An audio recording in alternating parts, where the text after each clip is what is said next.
Selamat datang kembali ke channel Klee. Pada hari ini kita akan belajar tentang arrays dan juga vektor. Sebelum kita masuk dengan lebih lanjut, saya akan terangkan tentang kod yang saya tulis di hadapan ini. Cuba kita mahu masukkan markah pada setiap pelajar dan kita harus menulis variables pada setiap orang pelajar dan juga setiap markah. Ini amat menyukarkan kita jika kita mahu membuat sebanyak 100 ataupun 1000 orang pelajar. Dengan ini, arrays ataupun vektor akan memudahkan kita. Kita lihat, ini adalah cara kita menggunakan variables berlawanan dengan menggunakan hanya arrays. Ini adalah bentuk arrays. Yang pertama adalah data type.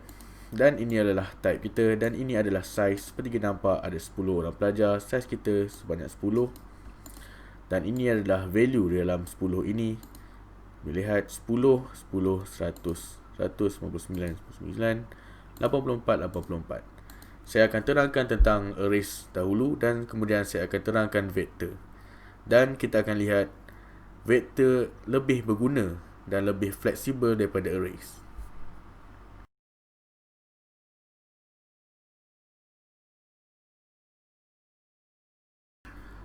Sekarang kita akan membincangkan tentang karakteristik array.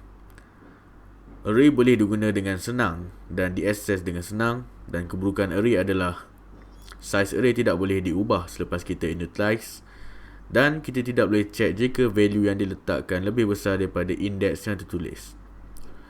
Satu nota, selalu initialize atau meletakkan value walaupun kosong dalam array kerana mungkin compiler akan meletakkan nombor yang random di dalam array kita atau di dalam index atau dalam value kita.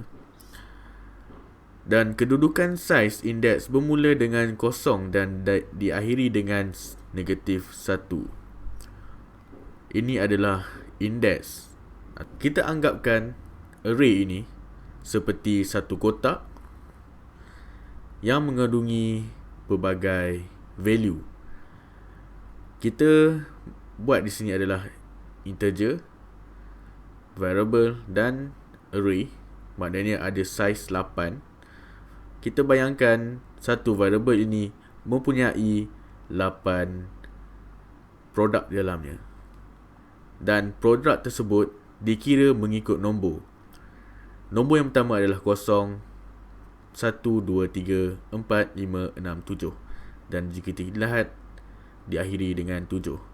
Mengapa ia diakhiri dengan 7? Kerana array bermula dengan 0. Jika kita lihat sini, saya ada buat integer array dan membuat index size 6, dan saya memasukkan value ke-66 ini adalah 0.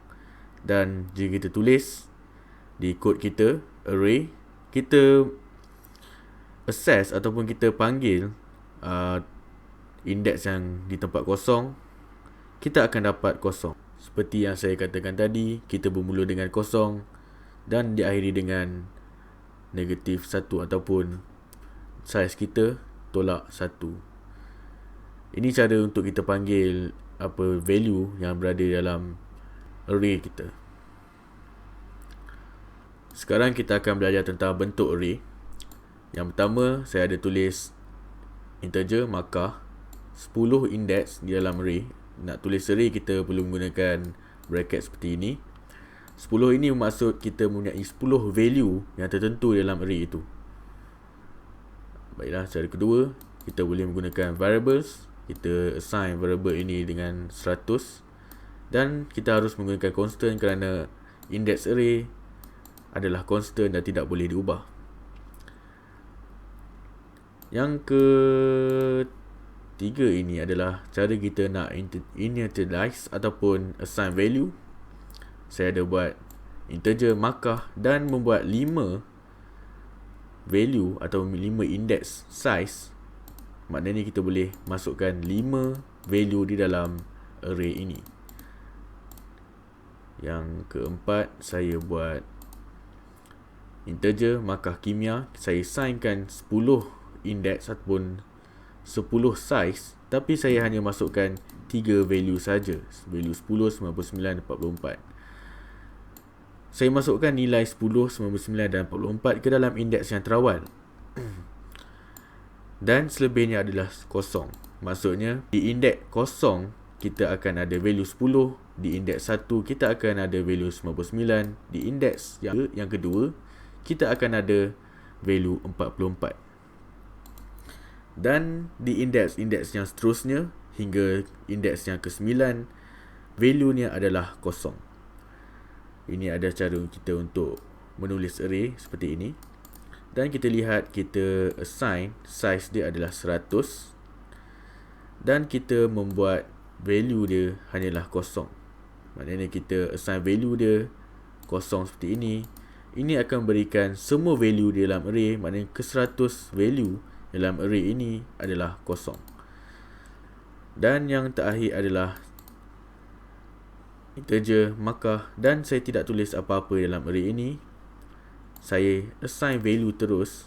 Ini akan membuat kita punya size di sini automatic menjadi 3. Kerana di sini ada 3 value ataupun 3 elemen, dan ini secara automatik akan membuat size array adalah 3.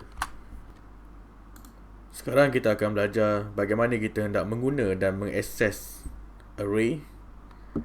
Di kod yang pertama saya ada membuat nama Aiman, A-I-M-A-N, menggunakan karakter.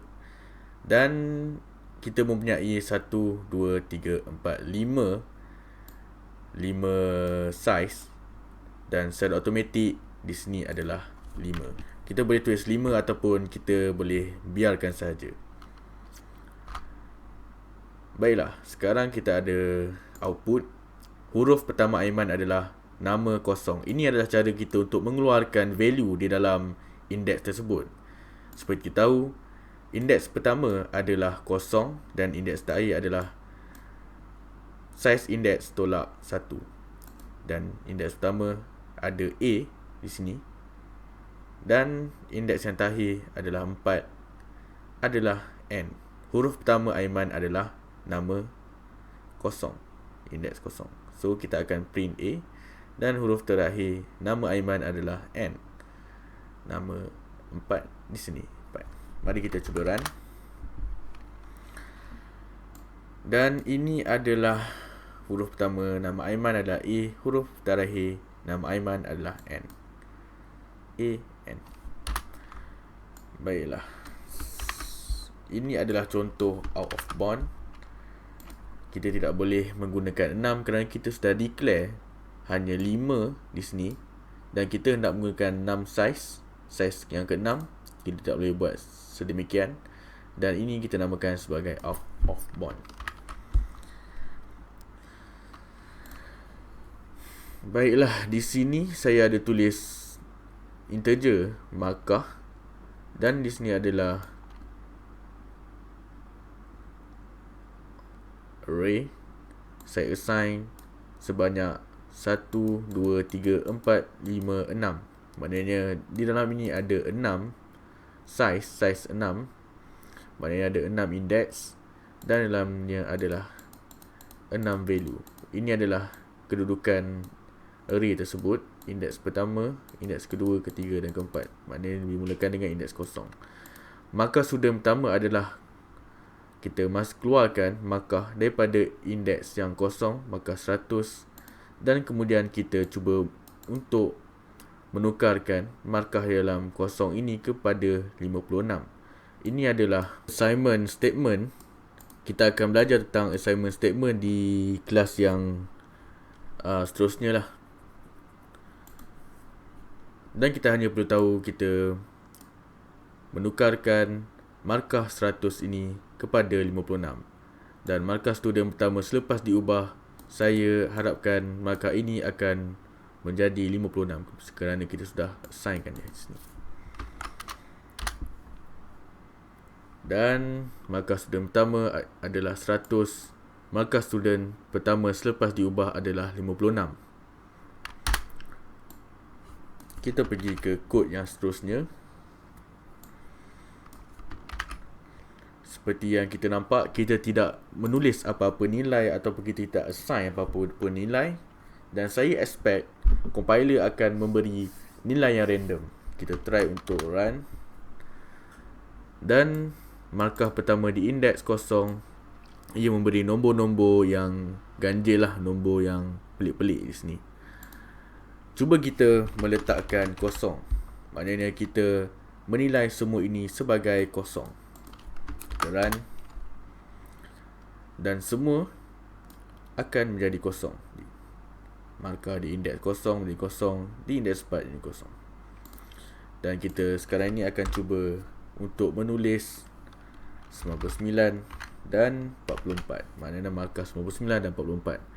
Dan kita akan nampak markah yang pertama di indeks kosong ini adalah 99. Markah di indeks 2 adalah markah yang kedua ni adalah 44. Dan selanjutnya adalah kosong. Mari kita lihat. Markah pertama di indeks kosong adalah 99. Markah pertama di indeks 1 adalah 44. Saya harus membuat markah kedua, ketiga, keempat dan kelima. Maafkan saya. Dan jika kita buat 5 terus, 1, 2, 99, 44, kita buat markah lain. Cuba markah lain hingga ada 5 value. 1, 2, 3, 4, 5. Dan kita tak perlu menulis 5 di sini. Kita cuba untuk run. Di sini ada 99, 44, 67, 22, 12. Kita tidak perlu untuk menulis 5 kerana secara automatik ia adalah 5 kerana kita sudah masukkan value sebanyak 5. Kita pergi ke yang seterusnya. Dan sekarang ini saya masukkan array sebanyak 5 di sini. Dan saya buat cin input daripada array indeks kosong hinggalah array indeks 4. Ini untuk menunjukkan anda kemudahan untuk kita gunakan masukkan indeks-indeks di sini. Seperti kita masukkan 5 markah. Masukkan 99, 55, 22, 32, 32 dan 90. Kita ada 5 markah, 1, 2, 3, 4, 5. Kita tekan enter. Dan markah pertama di indeks kosong ada 99, 44, 22, 32, 90. Seperti kita tulis ni.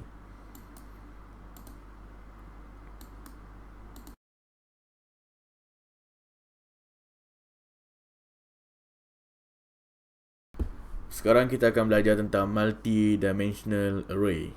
Dan kita akan fokus untuk 2D, maknanya 2 dimension array. Anda boleh buat pelbagai bentuk array ataupun 3D array, 4D array.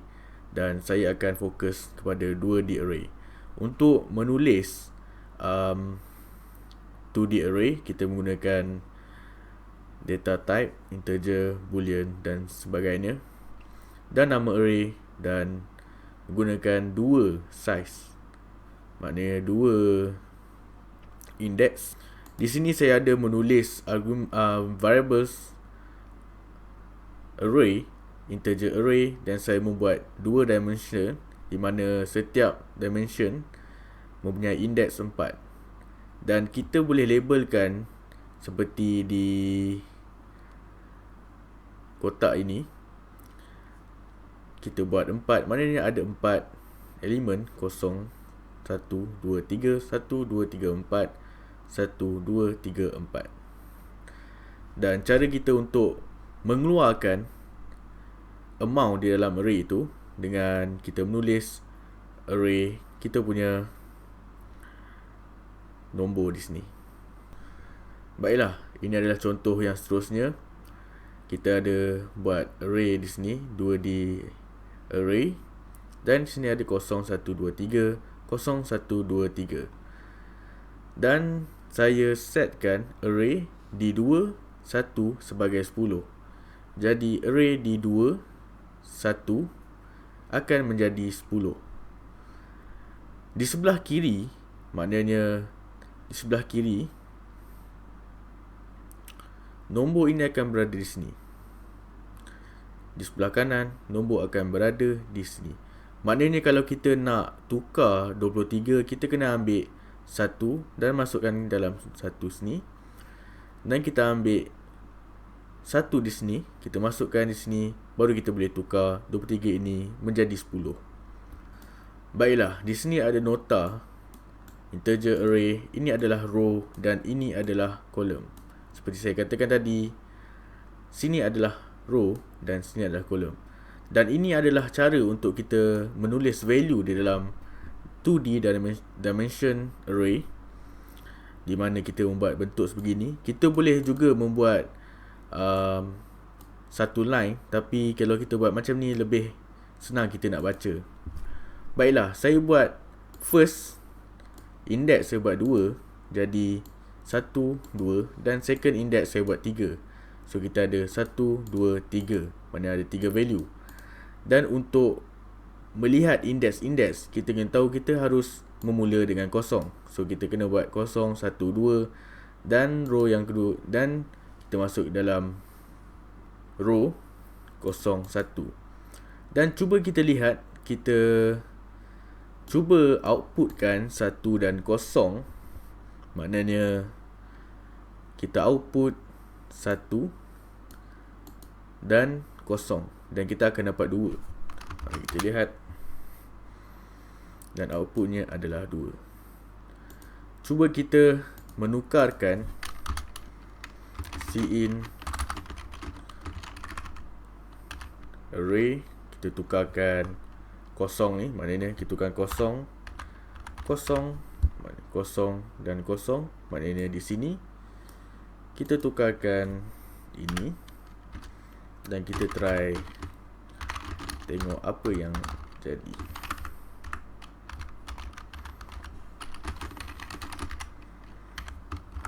Mari kita cuba. Sekarang kita akan masukkan nilai di dalam array ini. Kita masukkan 100 dan outputnya akan menjadi 100, dan array di indeks 00 sekarang ni dah menjadi 100.